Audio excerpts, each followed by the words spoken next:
অনেকেই মজা করে বলেন, আবার অনেকে সিরিয়াসলি বলেন যে বাবর আজমের ক্যারিয়ারের সবচেয়ে বড় প্রাপ্তি হচ্ছে বিরাট কোহলির সাথে তুলনা করা।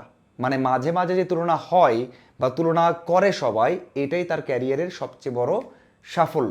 দেখুন, বিরাট কোহলি কোন পর্যায়ের ক্রিকেটার বা তাকে নিয়ে কেন এত আলোচনা হয় সেটা তার স্ট্যাট অথবা তার সাফল্য বলে দেয়। কিন্তু বাবর আজমকে নিয়ে মাঝে মাঝে এই কথাটা হয় যে বিরাট কোহলির সাথে তার তুলনাটা। দেখুন কেন হয়, সেটার বড় একটা কারণ হচ্ছে টি-20-তে। কারণ টি-20-তে ইতিহাসে সবচেয়ে বেশি রান বাবর আজমের, মানে দেশের খেলাতে, এবং সবচেয়ে বেশি 50 তার 39টার মতো।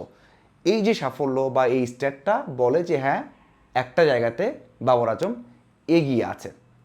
কিন্তু গেল কয়টা বছর যেভাবে যাচ্ছে, তাতে বাবর আজমকে ওই পর্যায়ে রাখা অথবা ওই পর্যায়ে যাবেন বা সামনে তুলনা হবে, সেটা করা কঠিন। কারণ বয়স এখন কম, 32 বছর চলছে, বিরাট কোহলির 37 বছর শেষ হয়ে গেছে। তার মানে একটা সময় যদি ধারাবাহিকতা থাকতো, টি-20 আরও লং টাইম খেলতেন, বিশ্বকাপ জিততেন বা এশিয়া কাপ আরও বেশ করে জিততেন, তখন হয়তো ওই আলোচনাটা আরও বেশি গভীর হতো, ভালো হতো। কিন্তু বাবর আজম 2021 বিশ্বকাপের পর থেকে সেই পথে আর নেই। 2021 সালে যে বিশ্বকাপটা হয়েছে, সেখানে একটা বিশ্বকাপেই 350 মতো রান করেছেন, সেখানেই 4টা 50। এরপর যে তিনটে বিশ্বকাপ গেছে, তিনটে বিশ্বকাপই খেললেন। 22 সালে অস্ট্রেলিয়াতে, 24 সালে আমেরিকা এবং ওয়েস্ট ইন্ডিজে, এরপর যে বিশ্বকাপ চলছে এখন ভারত এবং শ্রীলঙ্কাতে, এই বিশ্বকাপে, এই তিনটে বিশ্বকাপে একই রান, মানে তিন বিশ্বকাপ মিলে 350 মতো রান করেছেন। এর আগে একটা বিশ্বকাপেই 350 করেছেন। তাহলে তার পারফরমেন্সটা কতটা ডাউন হয়েছে সেটা কিন্তু নিঃসন্দেহে বলা যায়। দেখুন, আলোচনার বিষয়টা হচ্ছে যে এবার যে পাকিস্তান ব্যর্থ হচ্ছে বা ব্যাটাররা ভালো করতে পারছে না, সেখানে বাবর আজমের দায় কতটুকু। আমরা সবাই জানি যে আপনি 3-4-এ ব্যাট করছেন, তখন বড় একটা দায় থাকে, বড় একটা দায়িত্ব থাকে। এই জায়গাতে আপনাকে দ্রুত দ্রুত রান করতে হবে, দলের রান বাড়িয়ে নিতে হবে, আপনার নিজের ব্যাটিং চিন্তা করা যাবে না, সিনারিও চিন্তা করতে হবে। সেখানে বাবর আজম ফেল করছেন। একটা ম্যাচে 32 বলে 46 বা 35 রান করেছেন। এছাড়া প্রত্যেক ম্যাচেই স্ট্রাইক রেটটা 107, 110, 112 এমন রেখেছেন। খুব বেশি রানও করতে পারেননি, 4 নম্বরে ব্যাট করেছেন। এই জন্য পাকিস্তান জুড়ে বা সারা ওয়ার্ল্ডেই আলোচনা হচ্ছে বাবর আজমকে নিয়ে, যে তার যোগ্যতা কমে গেছে, তাকে ঠিক মতো তাকে ব্যবহার করা হচ্ছে না। নিঃসন্দেহে বলা যায়, সবশেষ এশিয়া কাপে বাদ পড়েছিলেন, নিঃসন্দেহে বলা যায় যে তার আগের মতো সেই অ্যাবিলিটি নেই বা কমে গেছে। এটা হতে পারে। কিন্তু আমার মনে হয় যে এবার যেভাবে তাকে খেলানো হচ্ছে, এটাও যৌক্তিক ছিল না। মানে এশিয়া কাপে বাদ প্ল্যানে ছিল না।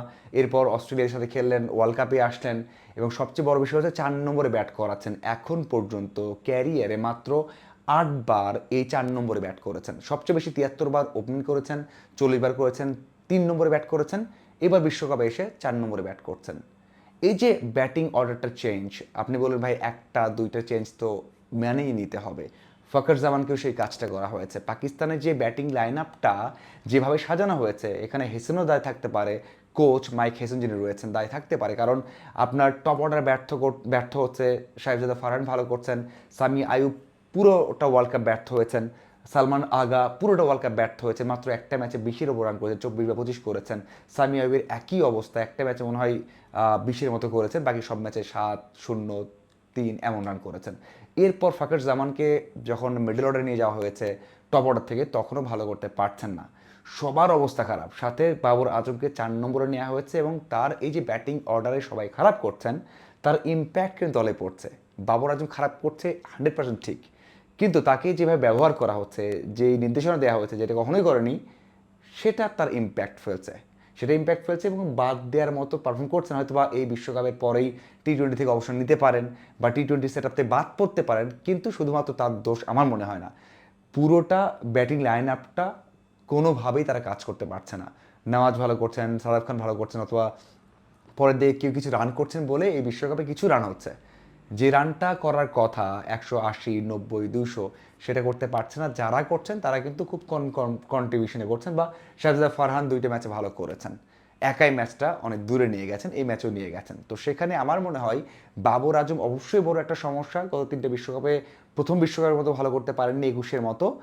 কিন্তু এই পাকিস্তানের ব্যর্থতার মূল কারণ হচ্ছে এই যে বাকিদের যে, মানে একেবারে পারফরমেন্সে না থাকা, সেটা একটা বড় বিষয়। আপনি যখন বড় তারকা, আপনি যখন পুরো দল পুরো দেশের প্রতিনিধিত্ব করেন একা, তখন আপনার দোষটাই বেশি হবে। সেটা ফুটবলে মেসি রোনালদো হোক, ক্রিকেটে এখন কোহলিকে নিয়ে কথা হচ্ছে, কোহলি নেই বলে ভারত খারাপ করছে, সেখানে সাকিব আল হাসান হোক, যত বড় বড় তারকা হোক না কেন, তারা খারাপ করলে, তাদের মতো করতে না পারলে সেই প্রশ্ন আসবে, তাদের উপর দায়টা বেশি আসবে যে তাদের বয়স হয়ে গেছে, তাদের পারফরমেন্স ভালো নেই, তাদের বাদ দিতে হবে। কিন্তু আমার মনে হয় এবার বিশ্বকাপে পাকিস্তানের বড় সমস্যাই হচ্ছে ব্যাটিং অর্ডারে সবার একেবারে পারফরমেন্সহীনতা বা ধারাবাহিকহীনতা। অবশ্যই অবশ্যই সেখানে দায় রয়েছে কোচের। বাবর আজমকে যেভাবে খেলানো হচ্ছে, সাথে বাবর আজমের তার পারফরমেন্সটাও আগের মতো নেই। কারণ অভিজ্ঞতা হলো কাজে লাগাতে হবে, যে কোনো জায়গায় ব্যাট করতে হলেও সেখানে মানিয়ে নিয়ে সেই অ্যাপ্রোচে ব্যাট করতে হবে, সেটা বাবর আজম পারেননি। আপনাদের কী মনে হয় জানাবেন। ধন্যবাদ সবাইকে।